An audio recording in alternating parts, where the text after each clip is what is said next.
시편 48편 1절에서 14절의 말씀, 시편 48편의 말씀을 보도록 하겠습니다. 여호와는 위대하시니 우리 하나님의 성 거룩한 산에서 극진히 찬양 받으시리로다. 터가 높고 아름다워 온 세계가 즐거워하며 큰 왕의 성 곧 북방에 있는 시온산이 그러하도다. 하나님이 그 여러 궁중에서 자기를 요새로 알리셨도다. 왕들이 모여서 함께 지나갔으며 그들이 보고 놀라고 두려워 빨리 지나갔도다. 거기서 떨림이 그들을 사로잡으니 고통이 해산하는 여인의 고통 같도다. 주께서 동풍으로 5시의 배를 깨뜨리시는도다. 우리가 들은 대로 만군의 여호와의 성 우리 하나님의 성에서 보았나니 하나님이 이를 영원히 경고하게 하시리로다. 셀라. 하나님이여, 우리가 주의 전 가운데에서 주의 인자하심을 생각하였나이다. 하나님이여, 주의 이름과 같이 찬송도 땅끝까지 미쳤으며 주의 오른손에는 정의가 충만하였나이다. 주의 심판으로 말미암아 시온산은 기뻐하고 유다의 딸들은 즐거워할지어다. 너희는 시온을 돌면서 그곳을 둘러보고 그 망대들을 세어보라. 그의 성벽을 자세히 보고 그의 궁전을 살펴서 후대에 전하라. 이 하나님은 영원히 우리의 하나님이시니 그가 우리를 죽을 때까지 인도하시리로다. 아멘. 오늘 이 말씀을 가지고 왜 성도는 모여서 예배해야 하는가, 왜 성도는 모여서 예배를 해야 되는가 라는 제목으로 같이 은혜를 나누기로 합니다. 오늘 시편도 아주 유명한 시편입니다. 찬양 시편이고 또 복음성가로도 작곡이 된 시편입니다. 여기에 나와 있는 산과 성은 어디입니까? 예루살렘을 말하고 있습니다. 예루살렘에 대해서 어떻게 표현하고 있습니까? 1절은 우리 하나님의 성, 거룩한 성. 2절은 터가 높고 아름다운 성, 온 세상에 즐거움이 되는 성, 큰 왕의 성, 북방에 있는 시온성. 3절에 보게 되면 하나님이 요새로 삼으신 성. 8절의 말씀을 보게 되면 만군의 여호와의 성, 우리 하나님의 성. 9절을 보게 되면 주의 전이 있는 성으로 표현을 하고 있습니다. 솔직히 말해서 이 세상에 예루살렘보다 더 높은 성이 있죠. 예루살렘보다 더 아름다운 성들이 많습니다. 이 세상에 예루살렘보다 더 견고하고 더 튼튼한 성도 많습니다. 그런데 왜 예루살렘이 우리 하나님의 성이요 거룩한 산입니까? 하나님의 성전이 있기 때문입니다. 주의 전이 있기 때문입니다. 하나님이 택하신 곳이기 때문입니다. 하나님께서 임재하신 곳이기 때문입니다. 이렇게 예루살렘 성에서 예배를 드리는 것을 강조하면은 어떤 분은 꼭 교회 예배당에 와서 예배를 해야 합니까? 하나님은 어디에나 계시고 어디에서나 우리 예배를 받으시는데요? 라는 질문하는 분이 꼭 계십니다. 특별히 코비드-19로 인해서 개인적인 예배에 익숙해져 있고 보편화된 시대에 접어들고 있습니다. 어떤 분은 이 시대의 흐름을 따라서 개인적인 예배를 장려해야 된다라고 주장하는 분들도 계십니다. 물론 이 땅에 구약 시대의 예루살렘 성전은 없습니다. 이 세상에 존재하는 수많은 화려하고 웅장한 거대한 예배당 가운데 예루살렘 성전과 같은 역할을 하는 예배당도 없습니다. 그러나 예배는요, 성도들이 모여서 함께 예배하는 것입니다. 하나님을 우리 하나님으로 부르는 성도들이 함께 모여 예배하는 것을 성경은 계속해서 강조를 하고 있습니다. 그래서 1절은 우리 하나님의 성이라고 말합니다. 나의 하나님의 성이 아닙니다. 우리 하나님의 성. 8절도 그렇죠. 하나님이여, 우리가 주의 전 가운데 주의 인자하심을 생각하였나이다 라고 말하고 있어요. 우리가요. 모인 성도들이 주의 전 가운데서 하나님의 인자하신 unfailing love를 생각하였다라고 말합니다. 마지막 14절도 어떻게 마무리합니까? 이 하나님은 영원히 나의 하나님이 아니라 우리 하나님이라는 거예요. 우리 하나님이시니 그가 우리를 죽을 때까지 인도하시리로다 라고 말하고 있어요. 두세 사람일지라도 주의 이름으로 모여서 예배하는 것이요, 성경에 끊임없이 강조하는 예배인 것입니다. 그래서 히브리서 10장 25절도 이렇게 말씀하지 않습니까? 모이기를 피하는 어떤 사람들의 습관과 같이 하지 말고 오직 권하여 그날이 가까움을 볼수록 더욱 그리하자. 우리 주님께서 오실 날이 가까우면 가까울수록 어떻게 하라고요? 더욱 모이기에 힘쓰라라고 말하고 있습니다. 모이는 것에 힘쓰라라고 말씀하고 있어요. 성도들이 함께 모여서 우리 하나님을 찬양하고 예배할 때 예루살렘 성보다 더 견고하고 더 터가 높은 아름다운 성, 교회가 되는 줄 믿습니다.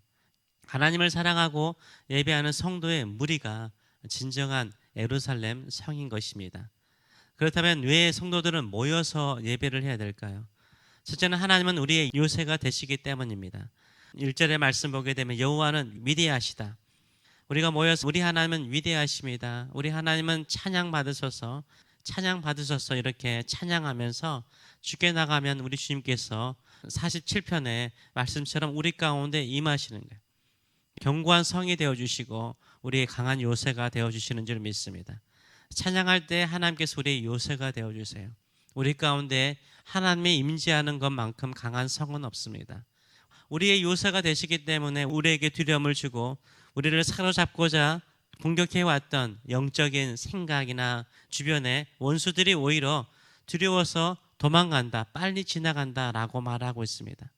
성도들이 모여서 하나님의 위대하심을, 하나님의 이름을 찬양하고 하나님의 사랑을 기억하며 기도할 때 그들의 마음속에 기쁨이 넘치고 그 기쁨과 즐거움이 주변에 흘러갈 때 우리를 공격했던 수많은 원수들이, 우리를 미워했던 수많은 원수들이 해산하는 여인의 고통과 같은 고통을 느끼면서 도망간다라고 말하고 있습니다. 원수들이 의지했던 모든 것들이 다 파산한다, 하나님이 보내신 동풍에 의해서 깨트러진다라고 말하고 있습니다.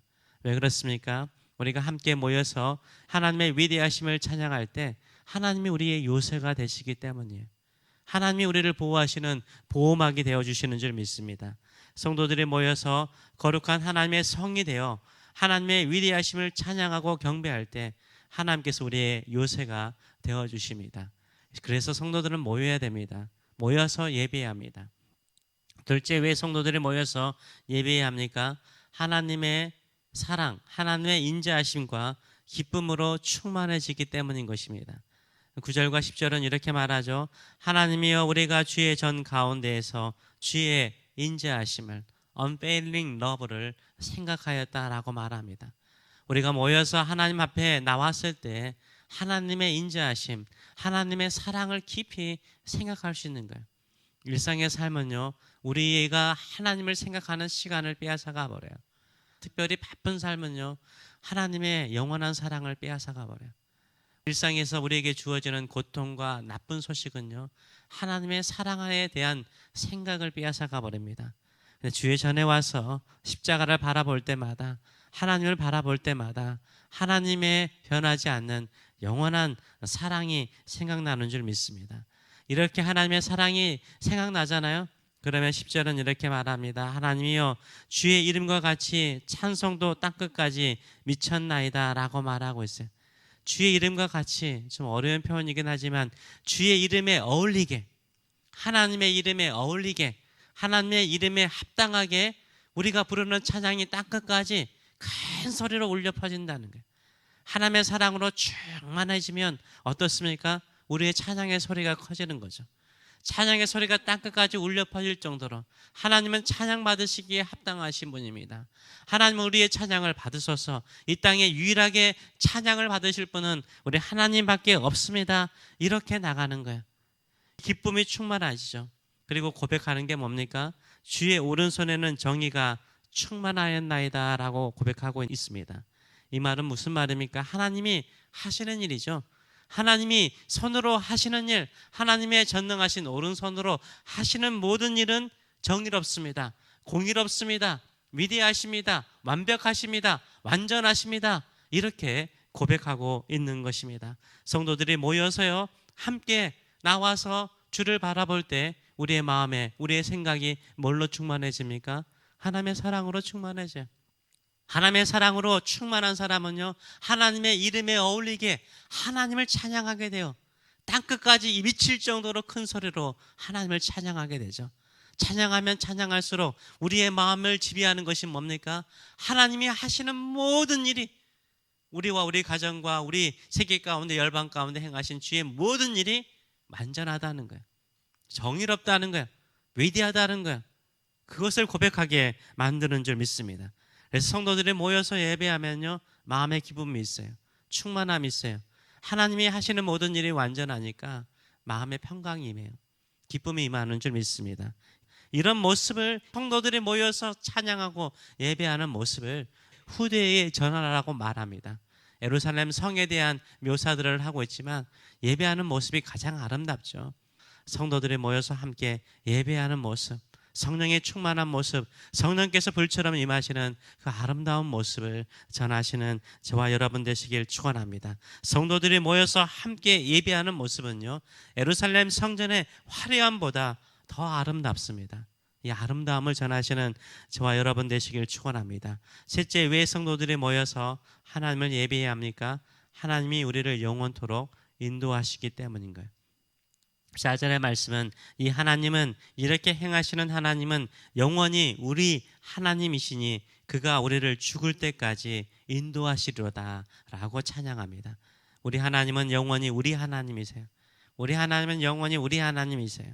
우리 하나님은 우리를 죽을 때까지, 이 땅에 우리가 생명을 가지고 있을 때까지, 그 이후에도 우리를 버리지 않으세요. 우리와 영원토록 함께 하십니다. 목자는 양의 무리를 인도하죠. 양의 무리를 떠난 양은 길을 잃고 헤매는 것입니다.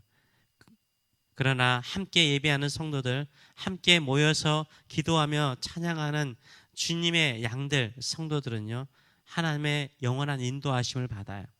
푸른 초장으로 인도하여 주시는 줄 믿습니다. 하나님이 우리의 영원한 목자가 되시는 줄 믿습니다. 이 땅에 가장 아름다운 성, 지금 이 땅의 신약에서 가장 아름다운 성은 무엇이라고 생각하십니까? 성도라는 성이에요. 성경에 나와 있는 성도. 성도라고 우리가 일반적으로 부를 때에는 개인적인 한 사람, 성도님, 개인적인 한 사람을 호칭하는 경우로 또 쓰이기도 하죠. 그런데 성경이 말하는 성도는 거룩할 성자, 도자는 무슨 도자입니까? 무리도자입니다. 무리도. 그래서 성도 하면 거룩한 무리죠. 우리는 성도로 부름을 받았어요. 성도로 부르심을 받았어요. 거룩한 무리로 부르심을 받았습니다. 예수 그리스도의 피로 구속을 받고 거룩해진 하나님의 사람들의 무리가 바로 성도인 것입니다. 성도로 부르심을 받은 우리는요, 거룩한 무리이기 때문에요, 모이기에 힘써야 되는 거예요. 진정한 성도들은요, 모이기에 힘써요. 모이는 성도예요. 모여서 한 무리가 되어서 뭐합니까?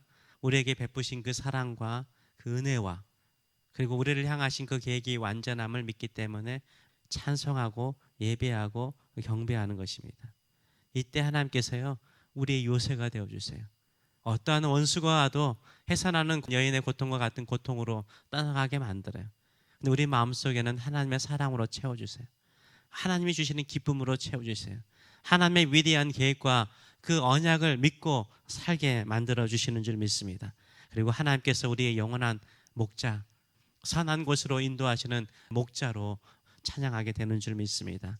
이런 예배의 영광을 회복하시는 저와 여러분 되시길 축원합니다. 이 땅에 그 어떤 성도 언젠가는 다 무너집니다.